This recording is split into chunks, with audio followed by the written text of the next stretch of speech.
তৃণমূল ও বামফ্রন্ট ছেড়ে 213 পরিবারের 817 জন বিজেপিতে সামিল হন। আগরতলার কৃষ্ণনগর এলাকার প্রদেশ বিজেপি কার্যালয়ে এসে তারা বিজেপিতে যোগদান করেন। এদিন উপস্থিত ছিলেন প্রদেশ বিজেপি সভাপতি রাজীব ভট্টাচার্য, মন্ত্রী রতনলাল নাথ, মন্ত্রী টিঙ্কু রায়, বিধায়ক এবং প্রদেশ বিজেপি সাধারণ সম্পাদক ভগবান চন্দ্র দাস এবং সাধারণ সম্পাদক অমিত রক্ষিত। 213 পরিবারের 817 জন বিজেপিতে সামিল হন। তাদের সকলকে বিজেপির দলীয় পতাকা দিয়ে বরণ করে নেন সভাপতি সহ উপস্থিত অন্যান্য নেতৃবৃন্দ। মন্ত্রী রতনলাল নাথ বলেন, যারা তৃণমূল এবং বামফ্রন্ট থেকে বিজেপিতে যোগদান করেছেন তাদের সকলকে স্বাগত। 2023 বিধানসভা নির্বাচনের পরে ইতিমধ্যে প্রায় 81,000 ভোটার নতুন করে বিজেপিতে যোগদান করেছেন। রাজ্যের 10টি সাংগঠনিক জেলা রয়েছে, এর মধ্যে সদর শহরাঞ্চল জেলায় 8,000-এরও বেশি যোগদান করেছেন। সদর গ্রামীণ জেলায় প্রায় 6,000 ভোটার যোগদান করেছেন।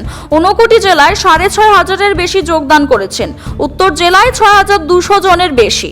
খোয়াই জেলা 6,321 জন। সিপাহীজলা দক্ষিণে 14,900 জন।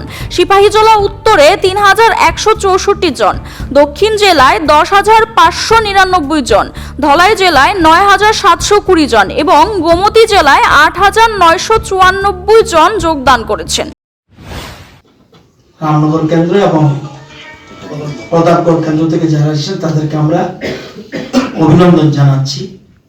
আপনারা জানেন, আমাদের রাজ্যে বিধানসভা নির্বাচনের পরে এখন পর্যন্ত 80,715 জন ভোটার আমাদের দলে যোগদান করেছেন, আজকের সংখ্যাটা বাদ দিয়ে।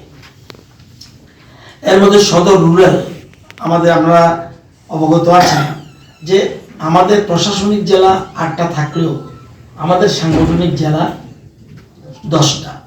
সদর রুরালে যোগদান করেছেন এখন পর্যন্ত 8,043 জন। সদর আরবান যোগদান করেছেন 5,993 জন। ঊনকোটি 6,653 জন।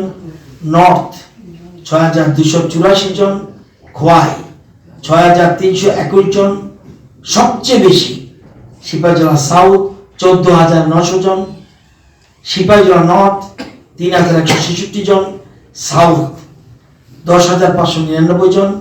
ধলাই 9,702 জন। গোমতী 8,994 জন। মোট 80,715 জন ভোটার।